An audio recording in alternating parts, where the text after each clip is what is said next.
सभापति महोदय संसदीय सलाहकार समिति की बैठक में यह घोषणा की गई है कि पिछले इलाकों के औद्योगिकरण के लिए प्रोत्साहन की वर्तमान योजना की समीक्षा करके संशोधित योजना तैयार की जा रही है। यह भी बताया गया है कि इस संबंध में प्रोत्साहन की चालू योजनाओं के क्रियान्वयन और उनके प्रभाव के बारे में जितने भी अध्ययन किए गए हैं उस सब की रिपोर्टों पर विचार करने के लिए एक अंतर मंत्रालय समिति बनाई गई है। इसके अतिरिक्त राज्यों से भी कहा गया है कि वे इस संबंध में शीघ्र अपने विचार भेजें। मंत्री महोदय ने अपने बयान में कहा कि देश के विभिन्न इलाकों में औद्योगिक असमानता दूर करने के पूरे प्रयास किए जा रहे हैं। उनके फलस्वरूप इस वर्ष जनवरी से सितंबर तक जितने औद्योगिक पत्र जारी किए गए हैं उनमें से 52% पिछड़े क्षेत्रों के लिए है। अतः मंत्री महोदय बधाई के पात्र है। मेरे विचार में बेरोजगार युवकों के लिए स्वयं रोजगार योजना को अब तक के अनुभवों के आधार पर संशोधित करने की जरूरत है। पिछले 2 साल से चल रही इस योजना में जो कमियां दिखाई दी है उन्हें दूर किया जाए। ऋण के आवेदन पत्रों पर जल्दी से जल्दी निर्णय किया जाए और निर्णय होने के बाद पैसा देने में विलंब न हो। स्वयं रोजगार योजना पर अमल में निरंतर प्रगति हो रही है, फिर भी सुधार की गुंजाइश से इनकार नहीं किया जा सकता।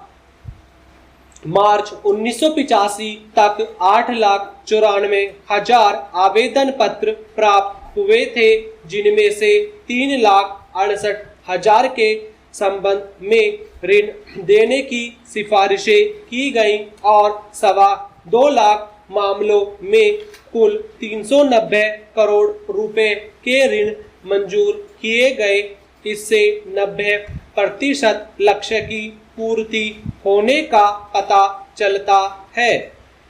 इसके अतिरिक्त चालू वित्त वर्ष के पहले 4 महीनों में औद्योगिक उत्पादन की विकास दर 6.1% रही। जारी किए गए औद्योगिक लाइसेंसों की संख्या में भी 17.2% की वृद्धि हुई। इस सब से औद्योगिक वातावरण में सुधार होने का प्रमाण मिलता है। माननीय मंत्री जी, इस बार का विधेयक शिक्षा दिवस किस प्रकार मनाया गया यह हम सब जानते हैं। एक तरफ राष्ट्रपति देश भर के चुने हुए शिक्षकों को अलंकृत कर रहे थे और प्रधानमंत्री शिक्षकों को उनकी गरिमा की याद दिला रहे थे, तो दूसरी तरफ कई शिक्षक और छात्र संगठन अपनी मांगों को लेकर प्रदर्शन कर रहे थे। यो तो समाज का कोई भी वर्ग आज संतुष्ट नहीं दिखाई देता, परंतु शिक्षक वर्ग आजकल कुछ अधिक ही असंतुष्ट दिखाई पड़ता है। सवाल यह है कि जिन लोगों को आप भावी पीढ़ी का निर्माता मानते हैं, आप उन्हें वास्तव में कितना मान देते हैं, यह किसी से छिपा नहीं है। प्राथमिक शिक्षा उच्च शिक्षा की नींव है, परंतु क्या आपने सोचा है कि वह कितनी मजबूत है? देश के प्राथमिक स्कूलों में कोई 14 लाख शिक्षक 5.5 करोड़ बच्चों को ज्ञान की रोशनी देने की कोशिश कर रहे हैं। आपने कभी यह भी सोचा है कि देश के हजारों प्राथमिक स्कूलों में पढ़ाई लिखाई का इंतजाम है या नहीं? आज से 21 साल पहले शिक्षा आयोग की रिपोर्ट आई थी, जिसमें सुझाया गया था कि कुल राष्ट्रीय उत्पादन का कम से कम 6% शिक्षा को जाना चाहिए। आज भी यह 3% से ज्यादा नहीं। आज प्राथमिक और माध्यमिक स्कूलों को दी जाने वाली रकम का 15% अकेले वेतन पर ही खर्च हो जाता है। स्कूलों के लिए मकान, ब्लैक बोर्ड, पुस्तकालय, खेलकूद तथा बच्चों के मनोरंजन के दूसरे साधनों के लिए कुछ बचता ही नहीं।